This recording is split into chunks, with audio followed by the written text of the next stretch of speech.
chilly day, so I thought I'd put a coat on her. That coat used to fit a lot smaller on her. She's gotten kind of skinny.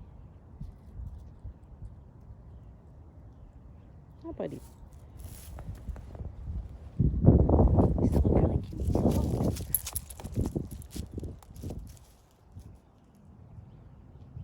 You can see the flap sticking out the bottom.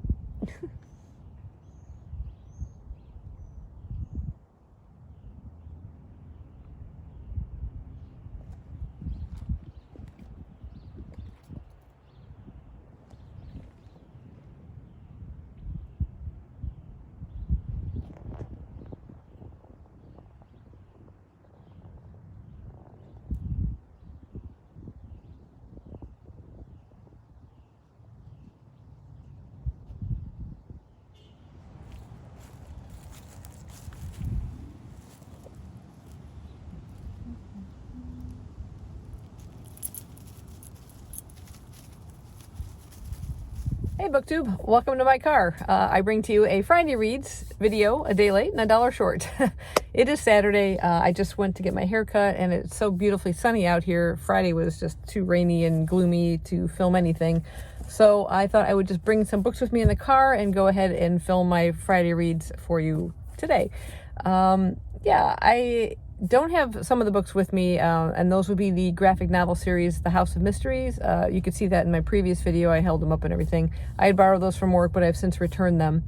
One of you kindly put a link on that video to a site where it showed how many volumes were in that series, because I wasn't too sure, and that is the complete series. So thank you, whoever that was. But I did read the series. It was interesting. It featured a main character named Fig, and she had been dreaming about this house most of her life and ends up becoming an architect and kind of building on this and designs and stuff like that until somehow she becomes trapped within this house of mysteries, as it becomes to be known.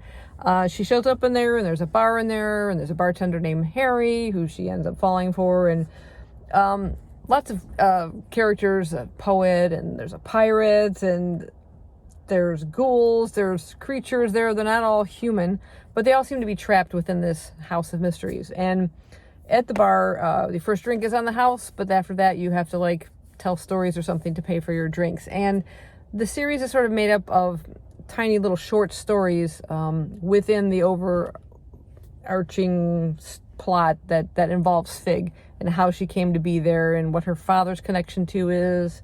And there's these beings called Conception, and what do they want from her? Are they controlling everything? Are they good or evil? What's going on?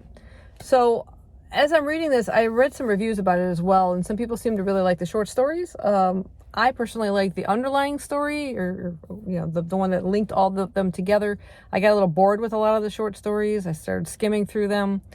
But then even that altogether, story that involved Fig, it started to lose interest. It started to drag on, and I'd say I didn't really enjoy the whole thing all that much. It started out really good, really promising, but in the end, it probably turned out to be like a 2-star series for me. So I'm not really recommending it. I also finished a little cozy mystery, Reading Up a Storm. This is the third book in the Eva Gates series, a Lighthouse Library mystery series. It's set in North Carolina's Outer Banks at an actual lighthouse that exists, but in real life, the lighthouse isn't a library. But in this fictional account, it's been turned into one, and our main character, Lucy, is the librarian, and lots of crazy things seem to happen. I really enjoyed the first two mysteries in this series. This one, not so much. I still like the reoccurring characters that we get, but the overall plot didn't really hold my attention all that much. She sees some lights on the beach near the lighthouse, and a ship ends up crashing on the shore.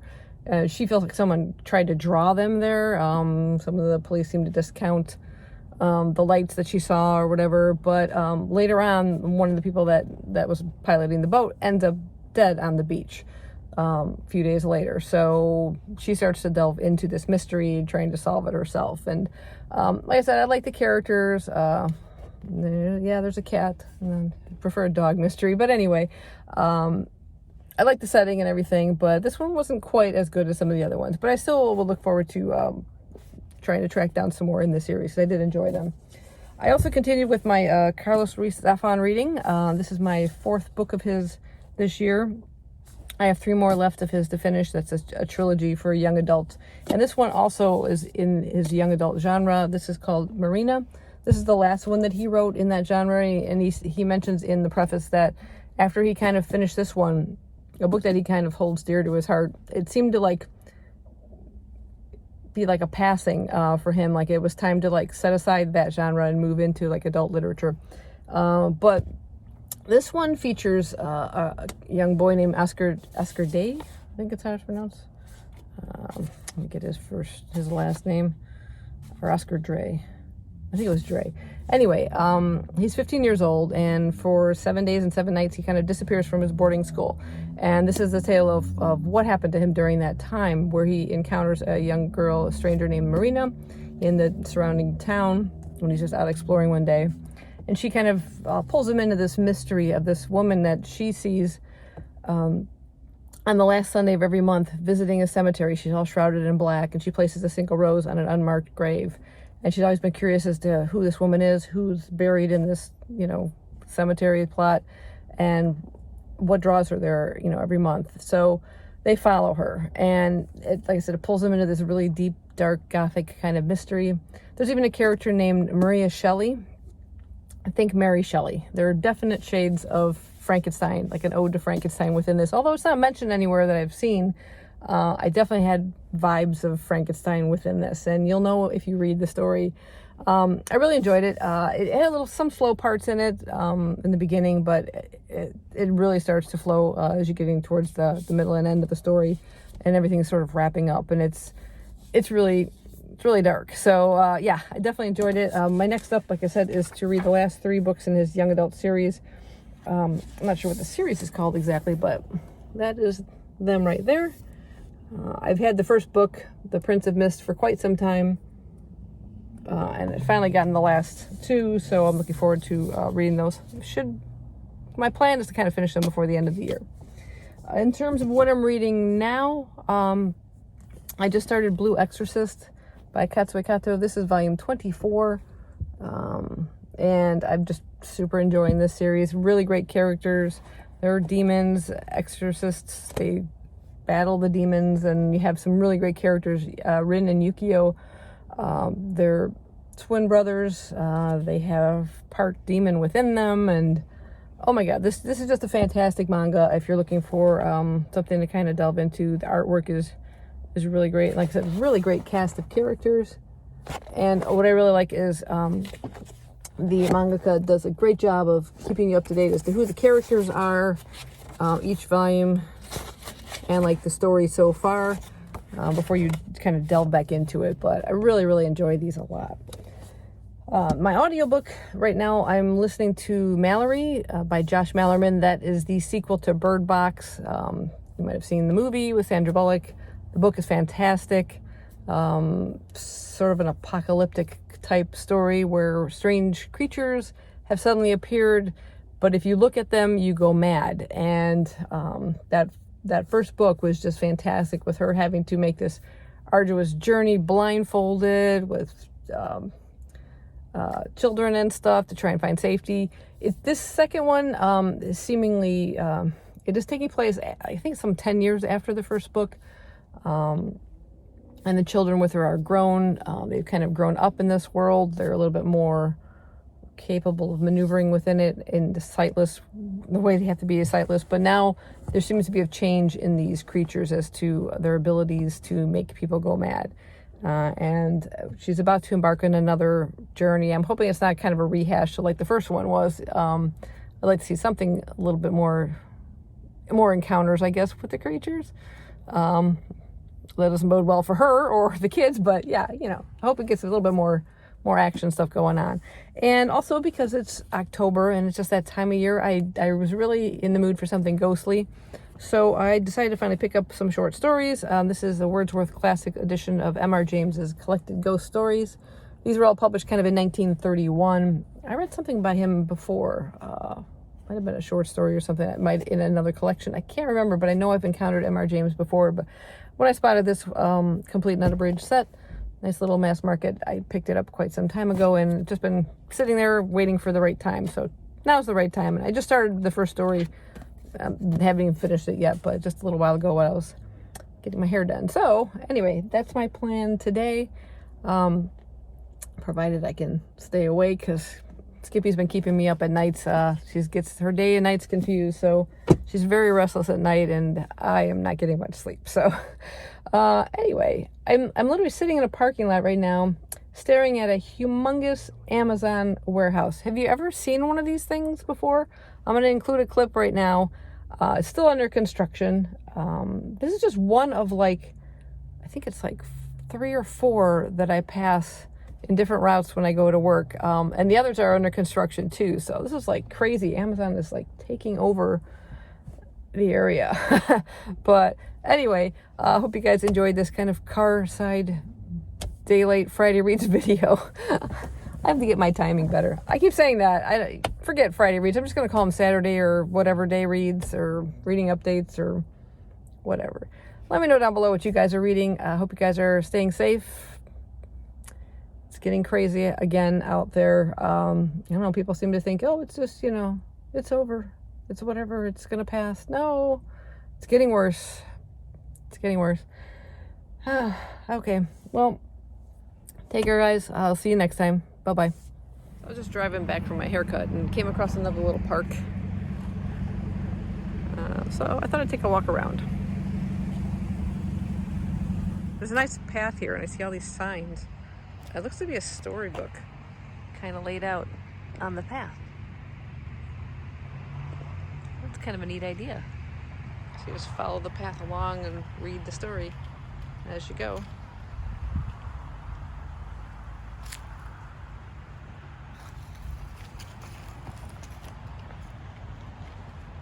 That'd be a fun idea, a little kids book.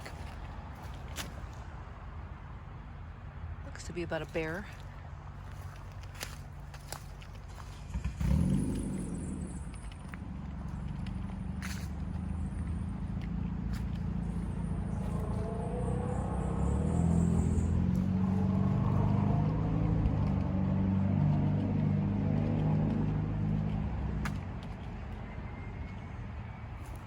Everything was going well. You can see the bear.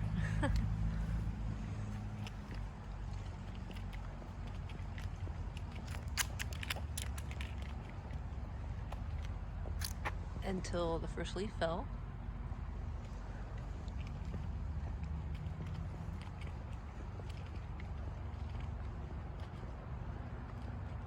Look at the beautiful sky out there. I love fall. It's my favorite time of year. I was concerned about the falling leaf. A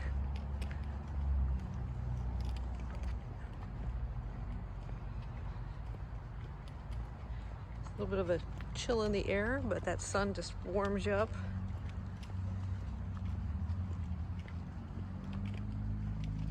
Love the fall colors too. See what bear's up to. All over this island, the leaves are falling.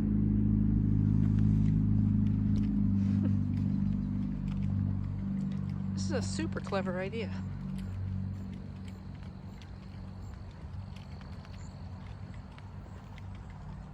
Ooh, beautiful illustration. Just adorable. I love kids' picture books.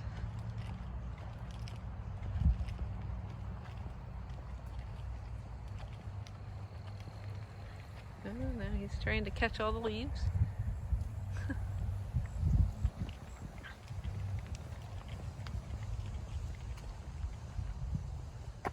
It wasn't the same without the leaves on the trees.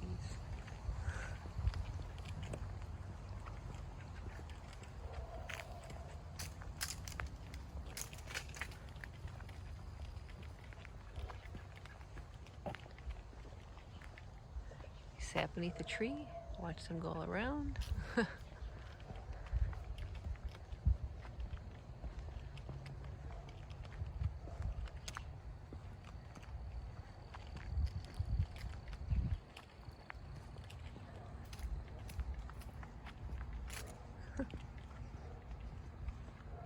Yep, we're going up a hill a little bit. And this story, as you can see, continues all the way up there. Such a brilliant idea. I think more parks should do that. Little reading areas for kids, get them involved in books and exercise. What a good combination. Anyway, yeah, just thought I'd take you guys along with me. Get you out of the car, you know. Anybody else like crunching leaves?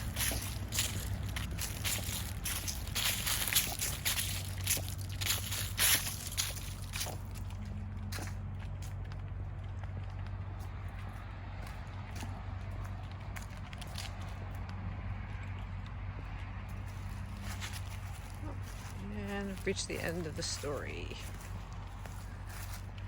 So they call this a nature book club kit. Pretty cool. It's a nice little park.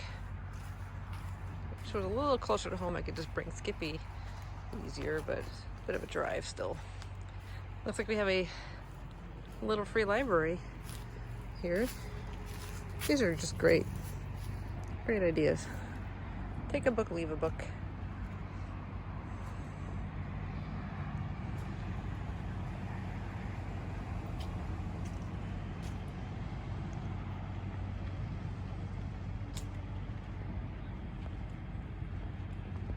Well, I hope you enjoyed our little trip and video. So I'll see you guys next time. Bye.